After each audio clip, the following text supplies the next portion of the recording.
ಎಲ್ಲರೂ ಹಬ್ಬ ಮಾಡ್ತಾವ್ರೆ ನೋಡಿ, ನಾವು ಕೆಲಸ ಮಾಡ್ತಾ ಇದ್ದೀವಿ. ಇವತ್ತು ಭತ್ತ ಬಡ್ದು ಉಳ್ಳುಗಡೆ ಹೊಡ್ತಾ ಇದ್ದೀವಿ. ಹಾಯ್, ಎಲ್ಲರಿಗೂ ನಮಸ್ಕಾರ. ನಾನು ನಿಮ್ಮ ಮತ್ತಿಗೋಡು ಹುಡುಗ ಸುದೀಪ್ ಎಮ್ಮೆಲ್. ಇವತ್ತು ನಮ್ಮನೆ ಭತ್ತ ಬಡ್ದು ಉಳ್ಳುಗಡೆ ಹೊಡ್ತಾ ಇದ್ದೀವಿ. ಇವತ್ತು ನೋಡಿ ಎಲ್ಲರೂ ಹಬ್ಬ ಮಾಡ್ತಾವ್ರೆ.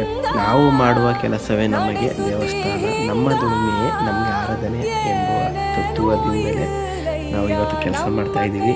ಕಾಯಕವೇ ಕೈಲಾಸ. ಎಡವಿಸಿ ತಾಳ ಉರುಳಿಸಿ ದಾಳ ನಡೆಸಿದಿ